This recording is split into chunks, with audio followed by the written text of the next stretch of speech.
Oke, salam sejahtera Malaysia. Denyut nadi suara rakyat bergema di channel ini. Oke, saya terus direct to the point. Anda boleh komen. Adakah Anda setuju dengan saya atau tidak? Anda boleh komen. Adakah Anda setuju bahawa sepatutnya Muhyiddin Yassin patut untuk letak jawatan lah sekarang? Sepatutnya Muhyiddin letak jawatan lah.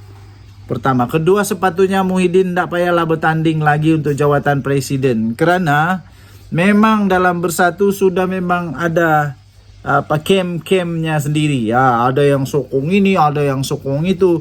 Jadi ini sebenarnya menunjukkan bahawa kepimpinan tertinggi Bersatu patut sedar bahawa kemungkinan besar, nampaknya, agaknya memang sudah ada rasa tidak puas hati kepada Muhyiddin Yassin. Sudah rasa tidak lagi suka kepada kepimpinan Muhyiddin Yassin. Berpecah sana, gantung sini. Lepas itu buat macam-macam lah. Dibuat bantahan sana, bantahan sini, tidak puas hati, macam-macam lah. Ini belum lagi pembahagian kerusi ya. Belum pembagian kerusi dengan PAS. Agaknya PAS masih lagi kah percaya sungguh-sungguh pada Muhyiddin Yassin? Agaknya PAS masih lagi kah boleh sungguh-sungguh percaya kepada Muhyiddin Yassin punya kepimpinan dalam Bersatu? Nanti pembagian kerusi, agaknya PAS masih lagi kah mau berikan banyak kerusi kepada Bersatu yang tak kuat pun ini? Yang sekarang ini sudah berpecah belah. Katanya ada lebih kurang kita sebut je lah, agak-agak lah. Katanya mungkin ada 700,000 ahli Bersatu di seluruh Malaysia. Itu anggaran. Itu mungkin dulu zaman-zaman kuat ada Mahathir, ada siapa lagi? Ada Mahathir di dalam, ada macam-macam lah orang-orang besar di dalam Bersatu waktu itu. Sekarang Mahathir sudah tidak ada, anak-anak Mahathir sudah tiada, keturunan-keturunan Mahathir sudah tiada, kroni-kroni Mahathir sudah tiada dalam Bersatu. Masih lagi kah ada 700,000 ahli? PAS mau lagi kah percaya yang Bersatu ini boleh menyebabkan mereka merampas kuasa di Putrajaya? Sebab apa? Kita tengok setiap kali Bersatu bertanding, kalah memanjang, kalah. Sekarang PAS pun mula kalah sudah. Adakah ini sebenarnya indikasi bahawa rakyat memang tidak mau bersatu bersama dengan PAS? Ditambah-tambah lagi Muhyiddin Yassin memang banyak kes di mahkamah. Banyak kes di mahkamah Muhyiddin Yassin ni, banyak. Baru ni nanti disebut semula pada Disember, kalau tidak silap saya, disebut semula hasutan kepada di-Pertuan Agong. Banyak kes, menantu dia pun lari entah ke mana. Banyak lagi lah. Jadi Muhyiddin Yassin macam seolah-olah bukan aset besar bagi Bersatu. Bukan aset besar bagi Perikatan Nasional, tapi boleh menjadi liability besar kepada Perikatan Nasional, menjadi liability besar kepada Bersatu. Jadi mungkin baguslah ada kebaikan kalau Muhyiddin Yassin letak jawatan. Apa pendapat anda? Anda boleh tinggalkan komen. Adakah anda setuju bahawa sebenarnya Muhyiddin Yassin memang patut untuk letak jawatan? Atau dipecatlah dengan senang cerita. Senang cerita, kalau dia tidak mau letak jawatan, pecat je lah. Begitu. Adakah anda setuju? Adakah anda setuju? Kalau tiba-tiba lah dia tak terpilih jadi presiden, lagi parah. Lagi parah. Siapa lagi mau ambil Muhyiddin Yassin ni Takkan pula tiba-tiba dia masuk PKR. Kalau dia tiada sudah apa-apa pangkat yang besar dalam Bersatu, apalagi yang dia boleh buat untuk Perikatan Nasional. Dia tidak boleh sudah jadi pengerusi Perikatan Nasional. Dia tidak sudah boleh jadi pengerusi presiden Bersatu. Jadi memang checkmate habis lah Muhyiddin Yassin kalau itu terjadi. Tinggalkan komen anda, apa pendapat anda? Anda setujukah kalau Muhyiddin Yassin letak jawatan atau Muhyiddin Yassin dipecat sejalah daripada Bersatu? Sudah bukan jadi aset besar lagi bagi Bersatu, tapi sudah menjadi liability besar untuk Bersatu dan Perikatan Nasional. Kita jumpa lagi Denyut Nadi, Suara Rakyat bergema di channel ini. Jangan lupa tekan butang subscribe, like, dan share. Tekan butang notifikasi supaya Anda mendapat berita-berita terkini, ulasan-ulasan yang best dari channel ini. Kita jumpa lagi, bye-bye. Salam sejahtera Malaysia, Denyut Nadi, Suara Rakyat bergema di channel ini. Oke, tuan-tuan dan puan-puan yang dihormati sekalian. Politik di negara Malaysia memang dinamik. Sentiasa berubah setiap masa. Tidak dapat mudah diramal. Dan paling pelik ialah yang kawan jadi lawan, yang lawan jadi kawan. Yang dulu boleh dikata confirm masuk neraka lah, kafir lah, macam-macam lah, tuduhan-tuduhan, maha firaun lah, macam-macam. Tiba-tiba jadi kawan rapat lah, jadi penasihat lah, macam-macam.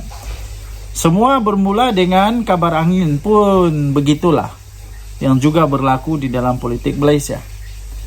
Tapi akhirnya yang selalu dimulakan dengan kabar angin selalunya jadi betul-betul, selalu jadi betul. Bukan semua, tapi selalu jadi betul. Bubar parlimen angin-angin, lepas itu tumbang menumbang angin-angin, lepas itu rampas merampas angin-angin, lepas itu apa lagi, khianat mengkhianat angin-angin, pecah belah angin-angin, semualah dimula dengan angin-angin. Kemudian tampillah pemimpin-pemimpin besar-besar dalam parti-parti menafikan tidaklah kita bersatu teguh lah, tidak ada perpecahan lah, macam-macam lah. Dinafikan sungguh-sungguh, dinafi sungguh-sungguh. Tidak adalah kita semua dalam keadaan baik. Akhirnya tiba-tiba apa jadi? Berpecah habis, berpecah habis. Yang ini keluar, yang ini digantung, macam-macam. Terbaru Razi Jidin tampil lah, membuat penjelasan kononnya Bersatu tidak berpecah belah. Aduh, macam mana lagi mau sembunyikan benda yang memang semua orang nampak, semua orang dengar, semua orang baca.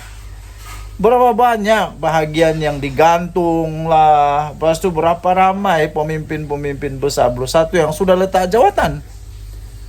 Kerana tidak lagi ada kepercayaan kepada kepimpinan atasan Bersatu. Termasuk Muhyiddin Yassin.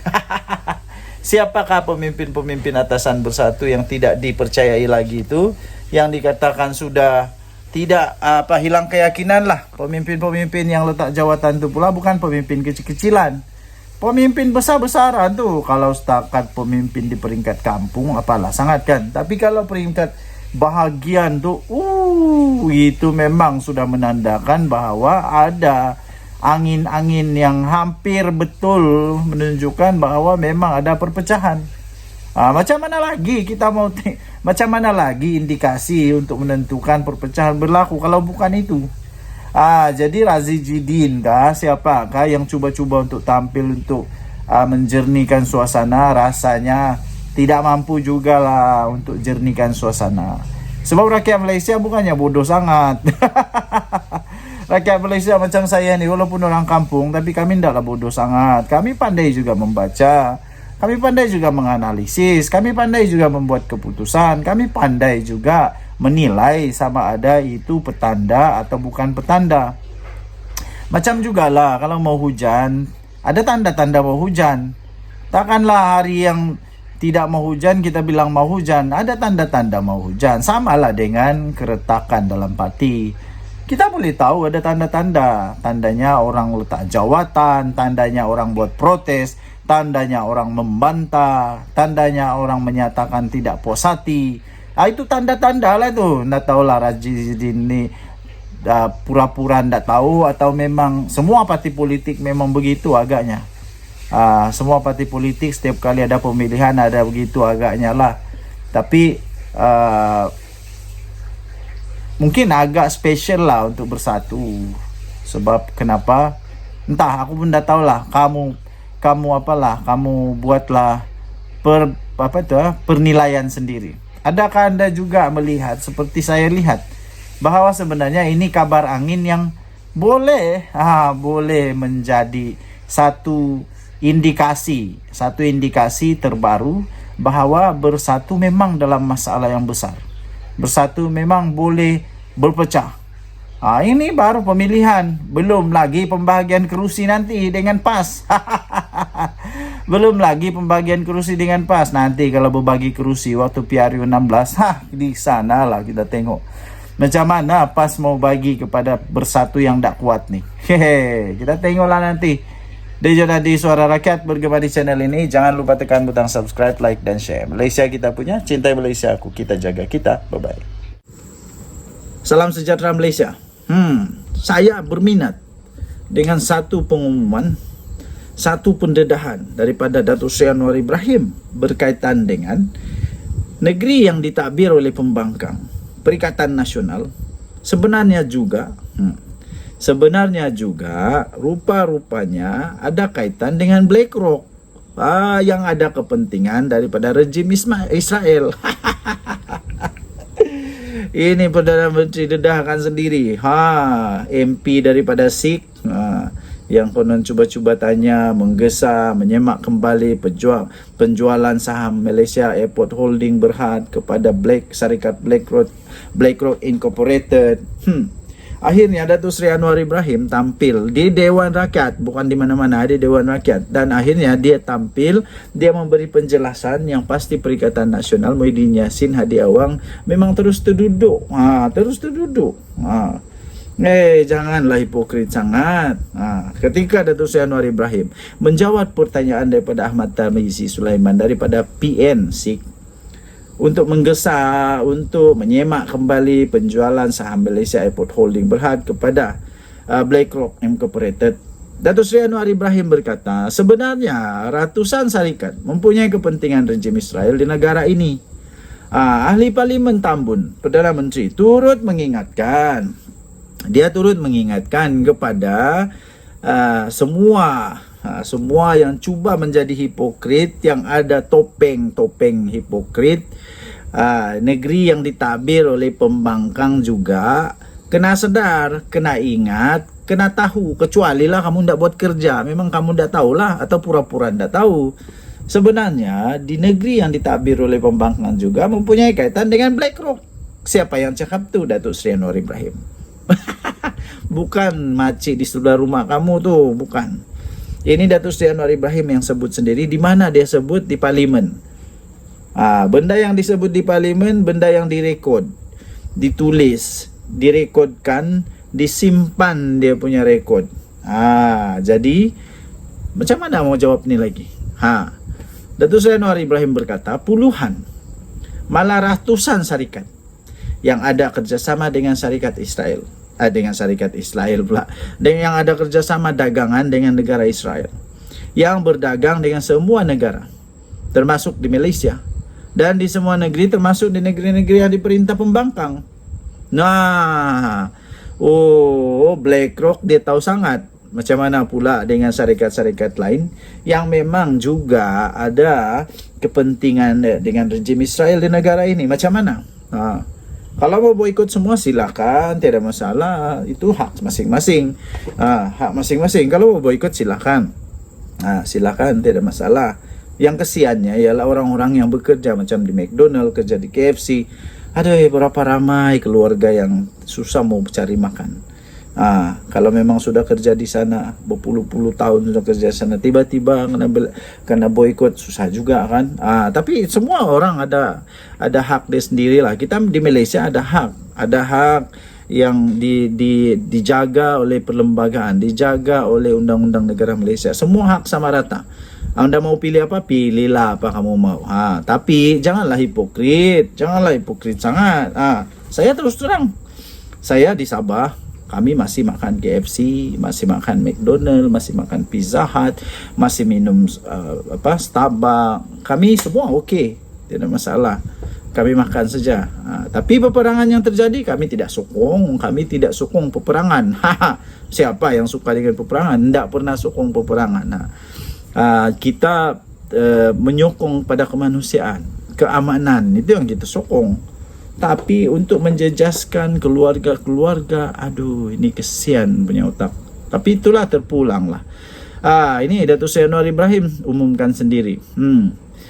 Dia mengingatkan sendiri bahwa negeri yang ditakbir pembangkang pun mempunyai kaitan dengan BlackRock. Jadi kalau mau boikot, apa kata boikot semua lah, alang-alang, kasih boikot semua. Kita tengok negeri mana yang tiada lagi pelabur, negeri mana yang tidak bisnis lagi. Kita tengoklah. Alang-alang Microsoft semua tu kan mungkin ada kemungkinan, saya pun tidak pastilah. Kalau semua lah. Mercedes jangan pakai lagi. Tapi ada negeri yang pakai Mercedes rasanya. Aduh, pening. Tinggalkan komen Anda, apa pendapat Anda. Denyut Nadi Suara Rakyat bergema di channel ini. Jangan lupa tekan butang subscribe, like dan share. Bye-bye. Salam sejahtera Malaysia. Denyut Nadi Suara Rakyat bergema di channel ini. Apa kaki pas, apa kaki bersatu, apa kaki, apa kaki betul lah bersatu dan PN dan PAS nih mau coba-coba untuk keluarkan kononnya depa ni hebat sangat lah, tapi tak hebat mana pun, tak hebat mana. Pertama, kedua, mereka ni ada sindrom cermin pecah. Tahu apa sih cermin pecah punya sindrom? Pandai tegur orang tapi sendiri tidak sadar dia itu lebih teruk.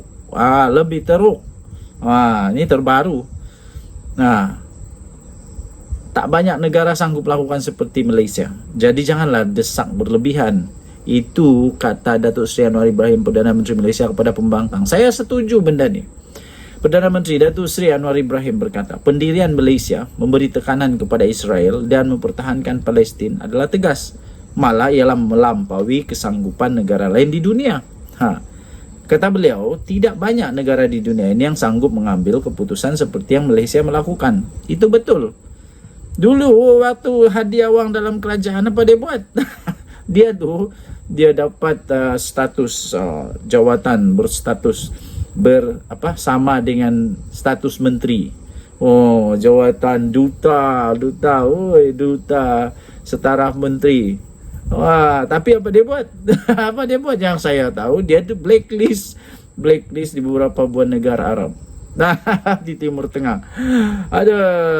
Tapi sekarang bukan main lagi Perikatan Nasional. Sekarang Datuk Seri Anwar Ibrahim berani. Atas sebab itu Anwar berkata, pembangkang tidak perlulah menggesa kerajaan secara keterlaluan, kerana blok pada ketika itu yang menjadi pemerintah tidak buat apa pun, tidak lakukan lebih daripada apa yang kerajaan sekarang lakukan. Apa yang dorang buat? Cubalah beritahu apa yang dorang buat. Kasih keluar KPI, kasih keluar itu kad pencapaian. Apa yang dorang buat? Pendirian Malaysia, kata Datuk Seri Anwar Ibrahim, pendirian Malaysia tegas dalam isu Palestin. Tidak banyak negara di dunia ini yang mengambil keputusan seperti Malaysia. Jadi janganlah menggesa kita buat lebih-lebih pula daripada itu, dia kata. Kerana semasa rakan-rakan pembangkang, seperti yang berhormat Sikh tahu, ini daripada MP Sikh lah ni. Mereka dalam pemerintah dulu pun mereka tidak lakukan begitu. Malah mereka mengizinkan pula kapal ZIM milik Israel berlabuh. Jawab. Silalah jawab. Kenapa waktu kamu memerintah dulu kapal ZIM milik Israel dapat berlabuh di Malaysia? Kenapa? Jawablah. Ini Perdana Menteri Datuk Seri Anwar Ibrahim yang sebut ni tau. Ini bukan orang kampung macam saya yang sebut. Ini Perdana Menteri. Jadi jawablah kalau berani. Kemudian Datuk Seri Anwar Ibrahim kata, kita sekarang ni tidak mengizinkan. Jadi kita mengambil langkah lebih daripada itu. Katanya dalam satu sidang di Dewan Rakyat. Menjawab pertanyaan daripada Ahmad Tarmizi Sulaiman, PN Sikh. Macam hebat je. Yang menggesa supaya kononnya agar kerajaan menyemak kembali penjualan saham Malaysia Airport Holding Berhad MAHB kepada syarikat BlackRock Incorporated. Anwar memaklumkan ratusan syarikat mempunyai kepentingan rejim Israel di negara ini. Ahli Parlimen Tambun itu turut mengingatkan bahawa negeri yang ditakbir oleh pembangkang pun juga mempunyai kaitan dengan BlackRock. Aduh, beliau berkata, Datuk Seri Anwar berkata, puluhan malahan ratusan syarikat yang ada kerjasama dagangan dengan Israel yang berdagang dengan semua negara termasuk di Malaysia, di semua negeri. Termasuklah di negeri yang diperintah oleh pembangkang katanya. Jawablah. Rupa-rupanya di negeri-negeri di blok-blok pembangkang ni pun, di negeri yang ditakbir oleh PAS, oleh Bersatu Perikatan Nasional pun ada juga. Ini Perdana Menteri sendiri yang sebut. Jadi janganlah hipokrit sangat.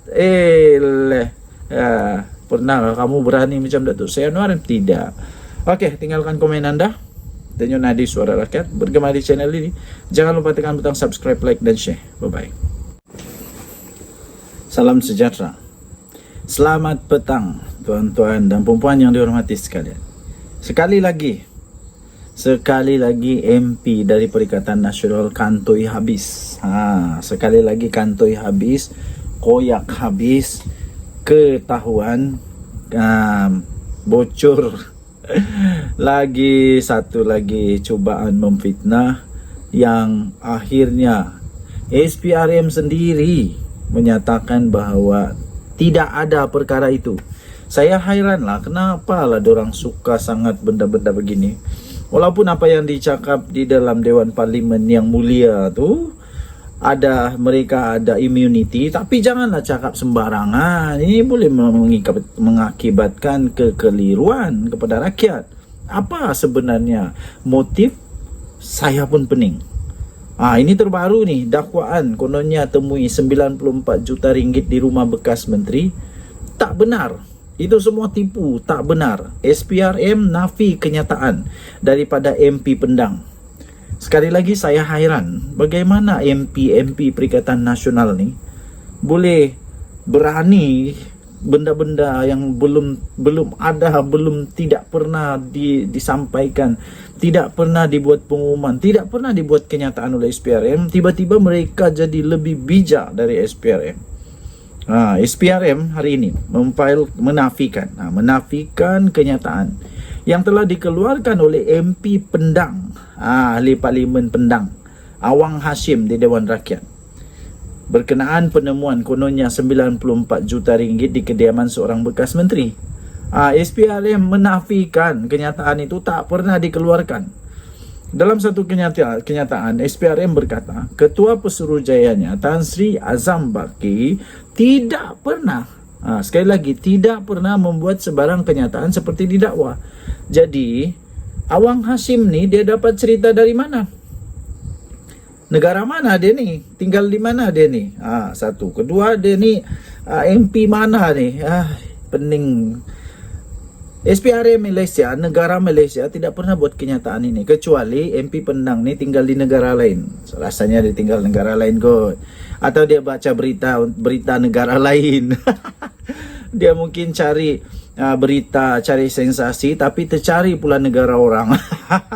Tan Sri Azam Baki tidak pernah buat sebarang kenyataan. Menurut agensi SPRM, SPRM menghormati hak ahli parlimen untuk menyuarakan pandangan mereka secara bebas. Namun kenyataan dibuat mestilah berasaskan fakta tepat untuk mengelakkan kekeliruan. Jadi daripada SPRM, kenyataan dibuat ialah SPRM ingin menegaskan sekali lagi bahawa tidak ada sebarang kenyataan yang telah dibuat oleh Suruhanjaya ini maupun Ketua Pesuruhjaya SPRM berkaitan penemuan jumlah tersebut di kediaman bekas menteri tersebut, katanya dalam satu kenyataan sebentar tadi. Terdahulu, seorang ahli Parlimen Perikatan Nasional, diulang sekali lagi, seorang ahli Parlimen Perikatan Nasional PN telah membuat Dewan Rakyat gamat habis selepas tiba-tiba beliau mendakwa kononnya sejumlah wang ditemukan di kediaman milik bekas menteri dari pemimpin DAP. Kenapalah DAP terus diserang? Kesian. Bagaimanapun ketika diminta nama bekas menteri tersebut, Awang tidak mendedahkannya. Dia tidak mendedahkan, sebaliknya dia mendakwa kenyataan berkaitan penemuan wang itu dibuat oleh Azam Baki sendiri. Akhirnya Azam Baki sendiri aduh menafikan. Apa dia kata di Dewan Rakyat? Dia kata begitu juga dengan kes 94 juta ringgit yang mana didapati di sebuah rumah Menteri DAP yang dijumpai 94 juta. Sampai sekarang kita tak tahu setakat mana siasatan telah dibuat dalam Kementerian Sumber Manusia, katanya di Dewan Rakyat. Itu yang dia cakap. Lepas itu Azam Baki dan SPRM menafikan. Jadi memang kantoi habislah. Memang kantoi habis betul-betul kantoi. Jadi dari mana dia dapat nih? Ini kalau anda rasa ini fitnah, anda boleh komen. Benda ni dia dapat dari mana? Negara mana dia baca berita ni? Aku pun heran jugalah. Tapi biarkanlah. Okey, Denyut Nadi, suara rakyat bergema di channel ini. Jangan lupa tekan butang subscribe, like dan share. Malaysia kita punya, cinta Malaysia ku, kita jaga kita. Bye-bye. Salam sejahtera Malaysia, salam sejahtera. Selamat petang tuan-tuan dan puan-puan yang dihormati sekalian. Ini satu pendedahan yang anda mesti dengar dengan teliti sehingga akhir. Pendedahan terbaru. Senarai-senarai duit zakat daripada nafas yang didakwa diberikan kepada parti politik. Ini terus bersama-sama kerana saya akan bacakan kepada anda senarai duit zakat nafas yang didakwa telah diberikan kepada parti politik. Salah satunya parti politik yang paling besar. Wah, ini pasti mengejutkan. Berapa banyak tu? Banyak, berjuta-juta. Okey, saya kongsikan kepada anda. Terdedah senarai duit zakat nafas didakwa diberi pada parti politik. Bekas ahli Jemaah Pengarah atau AJP nafas Syamgaz meneruskan siri pendedahan yang penting. Pembongkarannya berhubung salah laku, salah guna, salah seleweng dana pertubuhan itu yang didakwa berlaku pada tahun 2016 ketika Barisan Nasional mentadbir.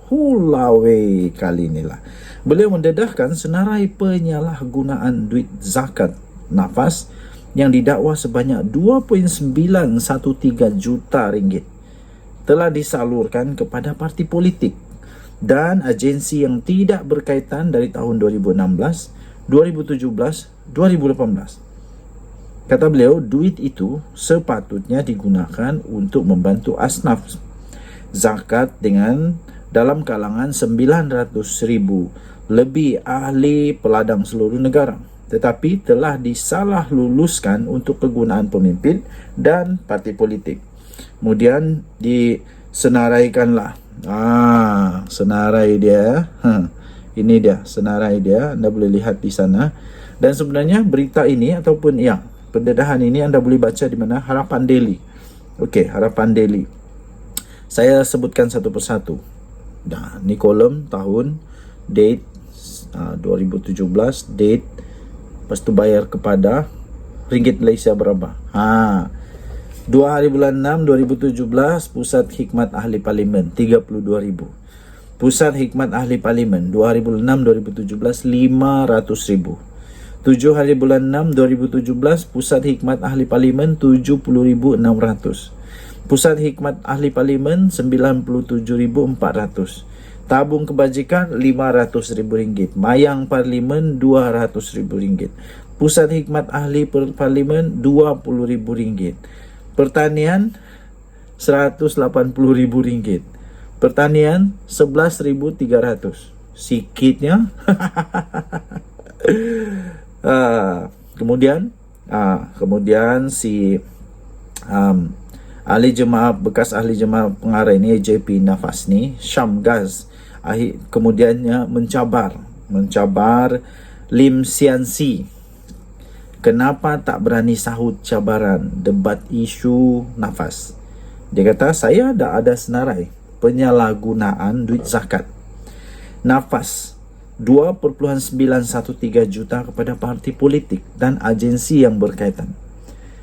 Betapa ramai anak-anak ahli-ahli lembaga, ahli-ahli peladang, pesawah dan petani tidak dapat sambung belajar ke universiti sebab hasil tani mereka merosot akibat kemarau, banjir, hasil pendapatan rendah sebab pemotongan padi tinggi, penipuan benih padi sah dan kualiti racun cap ayam. Kapitalis kilang pula cekik darah, beli padi murah dan banyak lagi, dia kata. Kemudian dia kata lagi, duit itu sepatutnya digunakan sebaiknya, tetapi dihabiskan untuk program-program parti politik, katanya di Facebook. Hantaran itu dibuat beliau sebagai reaksi kepada respon Lim Sian Si atau nama sebenarnya Eric Sitio yang baru-baru ini mendakwa isu berkaitan nafas sebagai episod terbaru drama Parti Amanah melibatkan institusi penting kerajaan yang menjaga petani. Drama apanya sudah ada bukti.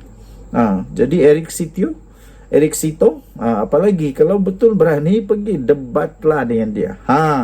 Samgas sebelum ini berkata, jika dia mendedahkan senarai penuh ke mana duit-duit zakat disalurkan, pemimpin Lim pasti akan terduduk.